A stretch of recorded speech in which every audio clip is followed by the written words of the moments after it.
greve de Hollywood, a primeira reunião muito ruim. Vamos ver aí como é que foi a reunião da greve, né, dos roteiristas, que é a maior greve de 60 anos, né? Vamos ver. Deu muito certo, que foi sobre greve dos roteiristas e atores, que eu vou chamar de greve de Hollywood, tá? Que fica mais fácil. Muita gente reagiu, né? Acho que foi um vídeo bem informativo. E esse vídeo aqui vem ser um update. E aí, como é que anda a greve, né? Perfeito, então esse aqui é o update do vídeo que a gente já fez do react, tá bom? O card do vídeo já tá aí pra vocês acessarem, tá bom? Né? Qual é o desenrolar, quais são as novidades. E eu já adianto, vai de mal a pior. Vai de mal a pior. Olha só essa notícia aqui que o Jovem Nerd veiculou, tá? Greve dos roteiristas de Hollywood continua após negociação falha. Eu vou explicar a partir, né, desse texto aqui, mas também do texto original, tá? O encontro entre os representantes dos roteiristas de Hollywood, WGA, A favor da greve, já tem muito filme no mundo. Tem que parar de fazer filme. Pô, muita coisa. Não dá pra assistir, não dá tempo de assistir tudo. E os grandes estúdios, a MPTP, que é o meio que sindicato, a Associação dos Produtores, tá? Aconteceu na última sexta-feira, né? Agora dia 4, mas as negociações não tiveram final feliz. E vocês vão ver o motivo, cara. O motivo é bizarro. Um dos motivos, tá? É bem bizarro. A greve iniciada em 2 de maio segue firme, sem data para concluir, sem data para terminar. E aqui eu vou no texto original, tá? De onde é esse texto? Ó, lá dos anúncios do WGA em greve. Aqui, uma primeira percepção que eu trago. WGA é Writers Guild of America. O sindicato dos roteiristas. Antes vem aqui pra mim só pra eu trazer essa percepção. Olha, WGA e os atores, né? Ou seja, roteiristas e atores ainda não estão negociando em conjunto. Pelo que eu tô entendendo, WGA está assumindo as negociações porque as questões, as reivindicações são muito parecidas. Então, a partir do WGA, que é os roteiristas, a partir dos roteiristas é que os atores vão entrar com as suas reivindicações formais, tá? Então é isso que está acontecendo. Aqui nesse texto, que é o texto original, como eu falei, né? Você estava falando nesse rolê de greve, tava rolando muita merda na área de efeitos especiais também. Parece que eles estão atrás de criar um sindicato. Boto fé, deve ser uma área desse trabalho audiovisual extremamente precarizada. Ellen Stutzman e Tony Seagon se reuniram com a Carol Lombardini. A Carol Lombardini é lá da Associação dos Produtores, tá? Se reuniram nessa tarde para que a Carol afirmou ser uma barra lateral confidencial para discutir a retomada das negociações para um novo acordo, né? O MBA é o tal do acordo aqui, tá? Então eles se reuniram para tentar fazer um novo acordo. Esse é o update mais recente que tem. Quando a gente vai descendo, a Carol Lombardini informou aos roteiristas que o acordo do DGA, ou seja, dos diretores, é que vai ser o acordo padrão. E os roteiristas não querem isso, bem como também os atores não querem isso. Atores e atrizes não querem isso. Por que que eles não querem isso, PHzinho? Porque o DGA fechou antes, quando os roteiristas estavam em greve, né? Os diretores fechou com os produtores quando os roteiristas estavam em greve. Famoso pelego, né? Famoso pelego arrombado.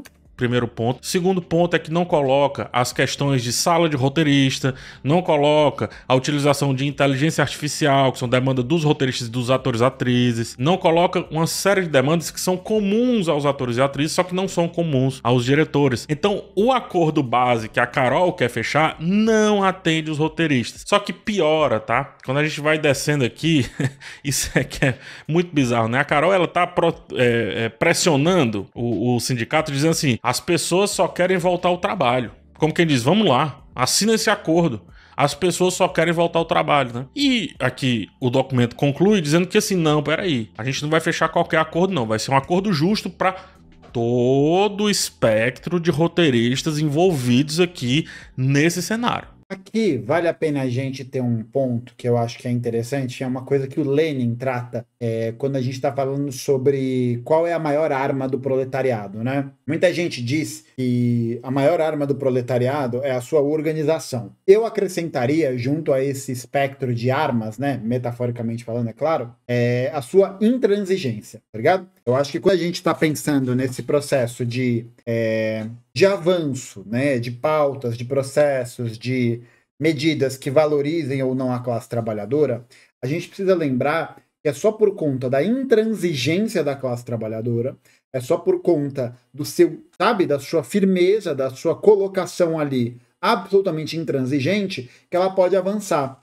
Porque imagina, se a Writers Guild of America, dos roteiristas, ou o Sindicato dos Atores, aceitassem esse acordo só para poder voltar a trabalhar, provavelmente as condições de trabalho dessa galera não seriam tão boas quanto eles almejam ou quanto eles querem chegar a uma conclusão. Então é sempre muito importante a gente lembrar que uma das maiores armas do proletariado é a sua intransigência, é a sua possibilidade, é a sua capacidade de dizer nem fudendo, tá ligado? É isso. Porque sem a atuação do proletariado, sem a atuação da classe trabalhadora nesses vários ramos, o bagulho não anda, tá ligado? Não é à toa que a produtora falou, vamos voltar ao trabalho, gente, pelo amor de Deus, né?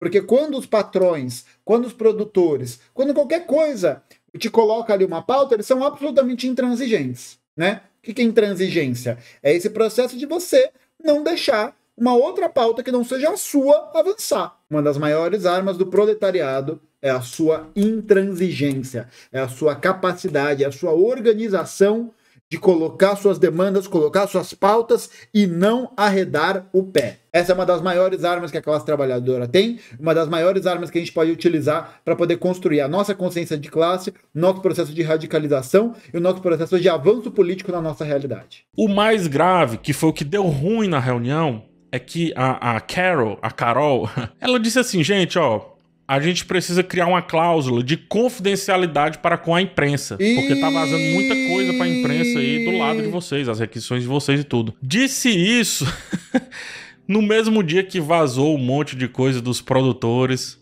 pra imprensa, né? Então, os produtores querem que a imprensa não converse, ou que o WGA, os roteiristas, não conversem com a imprensa, mas, ao mesmo tempo, a imprensa tá sendo municiada, cheia de informações aqui dos produtores. Olha que negociação complicada, tá?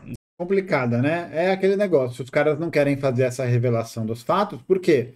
Porque quem não consegue sustentar um debate, não consegue sustentar uma argumentação pública, não consegue sustentar nada, né? Por que não quer tornar públicas as informações? Porque tem maracutaia, né? Deixa eu só mostrar aqui, tá aqui, ó. No entanto, antes mesmo de o comitê de negociação ter a chance de se reunir, nosso departamento de comunicação começou a ouvir os comerciantes pedindo comentários sobre rumores vazados pelo estúdio sobre conteúdo da reunião confidencial. Isso depois que os produtores, né, passou boa parte da reunião enfatizando a necessidade de um apagão de imprensa, ou seja, que não falasse com a imprensa sobre como os acordos estavam avançando, sobre como as reuniões estavam acontecendo. Ó, como os estúdios estão vazando para a imprensa, precisamos informar o que foi dito na reunião. E aí saiu esse paper, esse documento todo definindo o que teve lá na reunião. Gente, tem noção de como os produtores estão dificultando aqui as questões da greve? Caras pedem para não vazar para a imprensa, para não falar para a imprensa coisas confidenciais. E os próprios falam antes de uma reunião que eles foram pedir para que isso não acontecesse. É aquele negócio, né? É a galera que critica o vazamento da informação sem fazer o balanço e a crítica ao caráter da informação em si, né? Fala, ah, meu Deus, eles vazaram informação que não podia vazar. Aí você vai olhar qual que é a informação vazada. A informação vazada é uma tentativa de controle e de manipulação sobre o processo da organização da greve. E aí, não tem que vazar essa informação? Não pode vazar a informação por quê? Porque não pode. Não pode. Não pode. Não pode. Tá ligado? Pô, e aí ninguém questiona qual que é o caráter da informação que está sendo vazada. Você critica a forma e não critica o conteúdo. O conteúdo você ignora. Não pode, não pode. Pô, mas olha esse absurdo aqui. Mas não pode, pô. Exatamente, vocês odeiam o mensageiro e não a mensagem. Exatamente, perfeito. Vai longe essa greve. Vai longe. Vai longe. E aí, só para complementar, tá? Coisa linda. Conversaram sobre os residuais que estão dispostos a aumentar os ganhos em cima dos residuais, mas não estão dispostos a os ganhos em cima de royalties, né? Ou seja, é um ganho que vai ser pago para o residual, um ganho cheio para o residual, mas os royalties, que é o ficar ganhando para sempre ou por muito tempo, não. Isso não ainda está em acordo. E também estão dispostos a falar sobre IA, mas ainda não falaram sobre IA, né? Sobre inteligências artificiais. Olha aqui, ó. Ela afirmou que eles estavam dispostos a aumentar a sua oferta em alguns mínimos de TV. Os ganhos mínimos é um ganho padrão que se tem, e aí eles pegariam os residuais e colocariam nesses ganhos mínimos. Então aumenta o ganho mínimo, que é o pagamento inicial que é feito ali pro roteirista, e aí os residuais não se tornariam mais problemas, tá? Então alguns ganhos mínimos de TV específicos para escritores, dispostos a falar sobre IA, mas ainda não falaram, tá? Mas que não estão dispostos a se envolver na preservação da sala de escritores, ou seja, a sala de roteiristas ainda, eles não querem discutir sobre se vai continuar existindo uma sala de roteirista, ou seja, se mais roteiristas serão ou não empregados, como que tá a situação, e os resíduos baseados em sucesso, ou seja, os residuais baseados em royalties, né? Os residuais baseados no pra sempre. Então, Então, se você der o play hoje, ganha uma grana. Então, eles querem aumentar esse ganho inicial, esse aporte primeiro pro cara fazer ali o roteiro pro filme, porém, o residual seria diluído dentro desse ganho. Essa é uma das propostas, né? E que, assim, do meu ponto de vista, obviamente, quem tem que falar são eles. Do meu ponto de vista, não é por aí. Não é bem por aí, de forma alguma, tá? Então, é mais ou menos aqui que tá o patamar dessa greve dos roteiristas de Hollywood, tá? Continuando após negociação falha. Olha, vai começar, e aí a gente tem que ter bem cuidado com isso. Principalmente você que está se informando aí, lendo as notícias, cuidado com os títulos. Leia a notícia e vá lá no original também para entender direitinho o que é, porque vai começar uma guerra de narrativa muito grande. Os produtores pedindo ali para os roteiristas não falarem para a imprensa e ao mesmo tempo os produtores vazando as suas questões ali para a imprensa, isso já é uma guerra de narrativa que começa, né? Uma guerra de narrativa que se inicia. E essa guerra de narrativa não é a favor do trabalhador. Essa guerra de narrativa não está sendo a favor do cara que está lá na ponta, no sol quente, se lascando com relação a essa greve, deixando de ganhar grana e também tendo que se indispor contra gigantes, né? Não é a favor dele. Então tome muito cuidado com essa guerra de narrativas. Olha só como foi malaca, né? A Carol Lombardini, como foram malacas, na verdade. Todos que estavam envolvidos ali nos produtores, eu acho que com essa chegada aqui, com esse bate-pronto, digamos assim, que se entenda que as coisas têm que ser igual para os dois lados, né? No nível de negociação. Porque o grande lance da negociação, e deixando bem claro a minha opinião, é que você realmente peça muito para que chegue a um denominador comum satisfatório. É aquilo que eu falei antes, né, gente? A intransigência. A intransigência do proletariado é essa maior arma. É você estabelecer um patamar elevado para você conseguir ter espaço de negociação. E não falar e aceitar qualquer coisa. Porque enquanto os produtores estão lá vazando informação que beneficia eles se utilizam de um aparato e de um argumento moral para falar, não, roteiristas e atores não vazem nada. Por quê? Porque se você não permite que essa informação circule, ainda que ela seja produto de um vazamento, você não vai fazer com que as pessoas tenham noção do que está acontecendo na realidade, né? Do que está acontecendo para fora, para dentro dessa instância que é de alguma maneira monopolizada por determinados grupos. Então o vazamento nesse sentido, ele é absolutamente fundamental como uma ferramenta, porque é ele que vai conseguir politizar esse debate e de realmente colocar ali quais são as coisas que estão em jogo, quais são os interesses que estão em jogo, quais são as dinâmicas, quais são os processos que estão norteando aquele conflito, norteando aquela guerra. Tá ligado? Satisfatório pros dois? Que seja pro trabalhador, mas...